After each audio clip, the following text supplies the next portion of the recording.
একটা জিনিস আমরা আলোচনা করেছি আজকে, যে আমাদের জানেন যে বৈষম্য বিরোধী ছাত্র আন্দোলনে আমাদের অনেক নিহত হয়েছে এবং অনেক আহত হয়েছে। আমাদের যারা আহত হয়েছে তাদের একটা কর্মসংস্থানের কিভাবে ব্যবস্থা করা যায়, আমরা আমাদের এই ডিপার্টমেন্ট, পুলিশ ডিপার্টমেন্ট থেকে আমরা অলরেডি একটা প্রপোজাল পাঠিয়েছি যে যারা আহত হয়েছে তাদের আমরা কিছু যেন আমরা পুলিশে অ্যাবজর্ব করতে পারি, আমরা তাদের একটা কর্মসংস্থানের জন্য একটা ব্যবস্থা করতে পারি। আমরা একটা প্রপোজাল পাঠাইছি, হয়তো সে যদি রাজি হলে আমরা আর সংখ্যাটা পেলে আমরা ওই যেহেতু এক একজনের তো এক এক রকমের সমস্যা, মানে যারা আহত হয়েছে তো মানে সবাই তো সব জায়গায় দেওয়া যাবে না, যে জায়গায় যাকে দেওয়া যায় ওই জন্য আমরা তাদের একটা কর্মসংস্থানের ব্যাপারেও আমরা আলোচনা হয়েছে এবং আমরা খুব তাড়াতাড়ি হয়তো তাদের থেকে কিছু আমরা নিব, যারা আল্লাহ দিলে তাড়াতাড়ি সুস্থ হয়ে গেছে এবং ভবিষ্যতে যারা এখনো অসুস্থ বা ভবিষ্যতে সুস্থ হয়ে যেন আসতে পারে, এটার একটা ব্যবস্থা করা। আমরা আপাতত আমরা 100 দিয়ে শুরু করতেছি, পরে হয়তো এই সংখ্যাটা আস্তে আস্তে বাড়াবো, যেহেতু আপনার প্রথম অবস্থায় তো এত পাও তো সম্ভব হবে। যারা আহত হয়েছে তাদেরই আমরা, যেমন ধরেন একজনের একটা আঙ্গুলের সমস্যা আছে বা হয়তো তার একটা চোখের সমস্যা আছে, এরকম লোকেরই আমরা যারা আমরা আপাতত তো একটা সব ডিপার্টমেন্টে আমরা করে দিব, বাট আমার তো মিনিস্ট্রি যেটা আছে, আমরা এই মিনিস্ট্রি থেকে এই উদ্যোগটা নেওয়া হয়েছে। আরেকটা জিনিস হলো, আপনাদের আমি আগেও বলছি যে আমরা এই ট্রাফিকের যে একটা সমস্যা, এটা কিন্তু রয়ে গেছে। যদিও এই রাস্তা যানজটের সমস্যাটা আমার স্বরাষ্ট্র মন্ত্রণালয়ের একা কিন্তু দায়িত্ব না, এটা কিন্তু অন্যান্য মন্ত্রণালয়ের দায়িত্ব রয়ে গেছে, তবু আবার স্বরাষ্ট্র মন্ত্রণালয় কিন্তু এর সাথে জড়িত।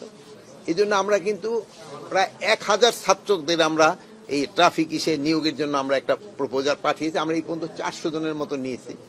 প্লাস আমরা আরেকটা প্রপোজাল আমরা পাঠিয়েছিলাম, মানে পাঠিয়েছি যেমন রিটায়ার্ড আমাদের police, BGB, Ansar, army, navy, এয়ারফোর্সে থেকে তাদের থেকে কিছু রিক্রুট করে এই ট্রাফিক ডিউটিতে লাগানোর জন্য।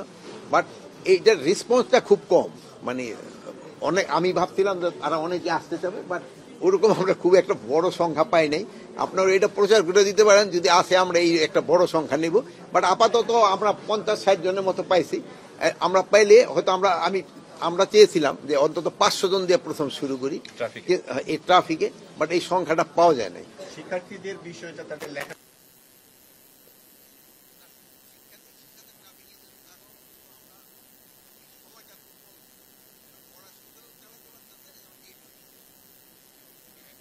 আর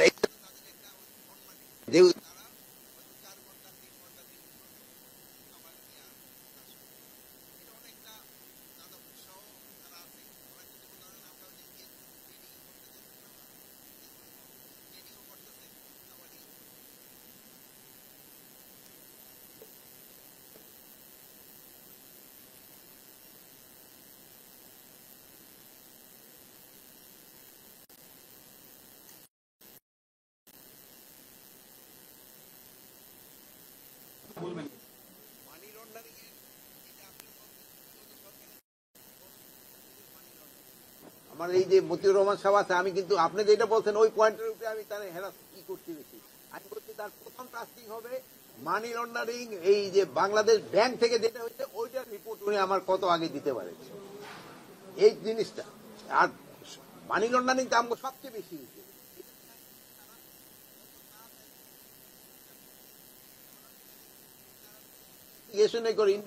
সময় ক্ষেপণ করে কোনো লাভ নাই, আমি একটা রিপোর্ট চাই যে কারা কারা এটার সাথে জড়িত। এখন আমি ওই যদি ইনভেস্টিগেশন করতে আমার 1.5-2 বছর 3 বছর চলে যায়, ওইটার তো কোনো কার্যকরিতাই থাকে না সেই সময়। এই জন্য ওনাকে ইনস্ট্রাকশন দেয় যত তাড়াতাড়ি সম্ভব। দিনক্ষণ অবশ্য ঠিক করে দেওয়া হয় না, আইজি সাহেবও ছিল, আমরা ওনাদের বলে দিচ্ছি। মাননীয় উপদেষ্টা, আপনি আজকে এসডি অফিসে পরিদর্শন করেছেন, তো সেই থেকে পরিবর্তনের পরে এয়ারপোর্ট দিয়ে অনেক ভিআইপি দেশ ত্যাগ করেছেন। সেই ক্ষেত্রে আসলে এয়ারপোর্ট ক্রস করার জায়গা থেকে এসডি ক্লিয়ারেন্স এবং ইমিগ্রেশন এই জায়গাগুলো অনেক ভিআইপিরা পার হলেন কি? আপনি বলছেন, খুব সুন্দর প্রশ্ন করছেন। 5 তারিখের পর থেকে 5, 6, 7 পর্যন্ত তো কোনো সরকারই ছিল না। ইনফ্যাক্ট ওই সময় কোন আপনারই বলছে, ওই সময় তো এই সরকার টেক ওভারই করে নাই। ওই সময় অনেকে পালিয়ে গেছে, ওই সময় অনেকেই পালিয়ে গেছে, এটা অস্বীকার করার কোনো উপায় নেই। ওই সময় অনেক পালিয়ে গেছে, বাট এরপরে গেছে কিনা আপনারা দেখেন।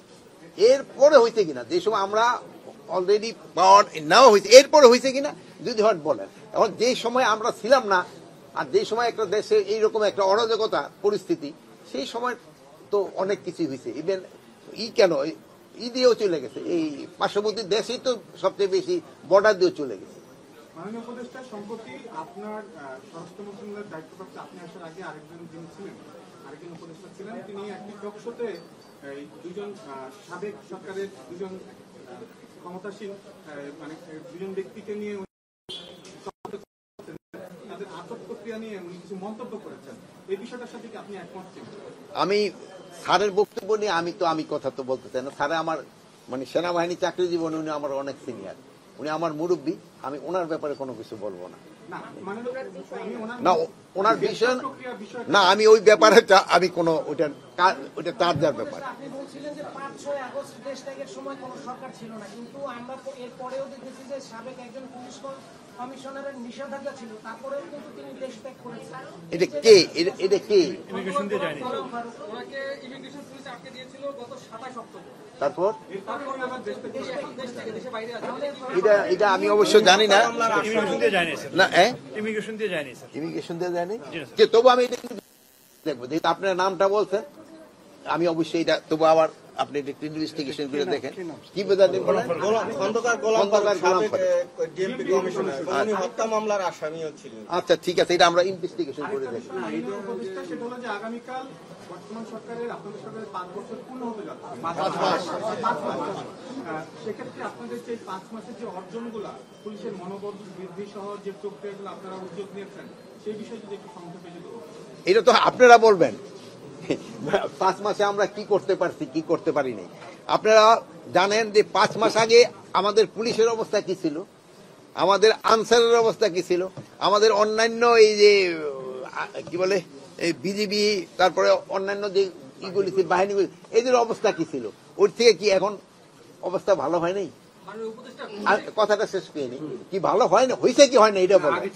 তো আগে থেকে ডেভেলপ করছে, এইটাই তো পুলিশের যে ভূমিকা না, এটা ধরা যায় না। মানে আসতে পারে না, হ্যাঁ, মানে আপনি যদি বলেন যে 6 তারিখে কি ছিল এখন তার চেয়ে ভালো কিনা, হ্যাঁ